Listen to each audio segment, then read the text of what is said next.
Olá, meu nome é Fernando Bender, eu sou gerente de desenvolvimento da Greenfield e nesse vídeo de hoje eu gostaria de comentar a questão do preço da moeda Bitcoin, a cotação dela a longo prazo. A gente tende a ter uma expectativa de valorização do ativo, talvez porque a gente investiu algum capital nessa moeda, na Bitcoin, talvez em outras, e espera que essa cotação suba ou de preferência indefinidamente. Bom, como esse ativo é uma moeda, primeiro não existe investimento em moeda, porque moeda não tem yield, ou seja, a moeda ela vai ser sempre aquele mesmo ativo na mesma quantidade. É como tu comprar um cascalho, ela vai ser sempre um cascalho, nunca vai aumentar. O que pode aumentar o valor dele, porém, como esse ativo está sendo usado como moeda, não faz muito sentido que esse valor cresça indefinidamente ou tenha uma tendência de alta a longo prazo. Idealmente, dentro de um equilíbrio, todas as moedas, sejam elas físicas, virtuais, centralizadas ou descentralizadas, elas vão convergir para um valor. Eles vão oscilar dentro desse valor, mas é uma variação que na média ela se cancela e ele tende a um valor de equilíbrio. Se não isso, uma relação entre pares. Por exemplo, o par franco-suíço-euro, o par euro-dólar, o par libra-esterlina-dólar. Então, são pares que dentro de um histórico eles têm uma faixa de variação que é considerada normal. Para tu ter uma mudança nessa relação, tu tem que ter uma mudança nas forças que governam os fundamentos desses ativos, das economias desse país. Bom, o que acontece? Qual é a diferença da Bitcoin para uma moeda qualquer, uma moeda chamada Fiat, né, baseada em fé, em confiança? Não é o lastro, ambas não têm lastro. Então qualquer argumento que diz Bitcoin não é baseado em nada, muito bem, no que é baseado o dólar, no que é baseado o euro? Não são baseados em nenhum ativo, não são lastreados em nenhum ativo.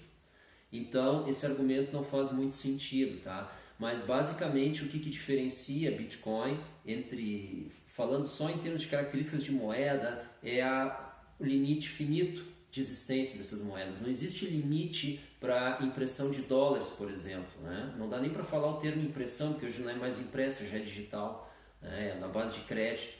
Então, o que acontece é que a quantidade de dólares aumentou muito.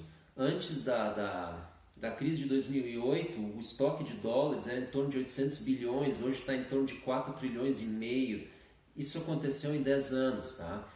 O franco suíço, quando o governo suíço determinou uma vinculação da cotação do franco suíço com o euro, a quantidade de franco suíço aumentou 10 vezes.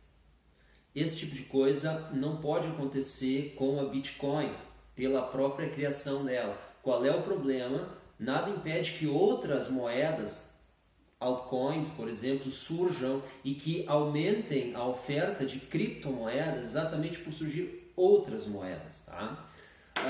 Mas do ponto de vista de quem aplica o dinheiro, ele quer uma valorização. Agora, do ponto de vista de quem vai usar a Bitcoin como moeda, como trânsito, como tráfego de capital para permitir a compra e a venda de outros bens com ela, é muito importante que essa cotação se estabilize.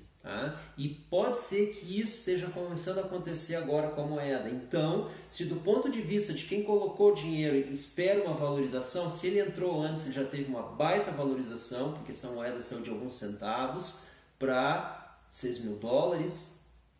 Isso é uma excelente valorização, porém, a estabilização dela numa faixa, vamos dizer, na casa dos 6 mil dólares, permite sim que a confiança no ativo como moeda aumente, e isso é fundamental para que a base de usuários de Bitcoin, não a base de compradores de Bitcoin, mas a base de usuários de Bitcoin, que é quem tem uma carteira onde ele recebe e ele faz transferências de Bitcoin não porque ele quer ver o ativo valorizando e ele quer liquidar a posição dele para esperar uma próxima oportunidade para entrar, não, mas porque ele está transacionando outros bens cujo preço é definido em Bitcoin. Essa é a principal finalidade de qualquer moeda, que é permitir o trade. Então, isso vai acontecer quando a cotação se estabilizar. E esse preço aparentemente é suficiente para garantir uma mineração a longo prazo da moeda. E aí o que acontece? A escassez dessa moeda permite então que tu tenha uma ideia de que esse preço não vai ser desvalorizado pela impressão ad eternum, ao oblivion, de mais moedas, e então isso permite o trânsito dela e a penetração dessa moeda em segmentos hoje menos tecnológicos, mais aversos ao risco ou a inovações. Então, como sucesso de moeda, a Bitcoin está apenas começando, tá? Ela estaria entrando no que se chama o platô da inovação, que tem o hype, sobe, tem o pico, cai com a desilusão e depois ela começa a convergir para uma taxa de valorização menor, um patamar menor, mas ela passa a ter uma aceitação maior no mercado como moeda, que é o papel pelo qual ela foi criada, lançada originalmente. Tá? Então, se pelo aspecto de valorização de ativo, talvez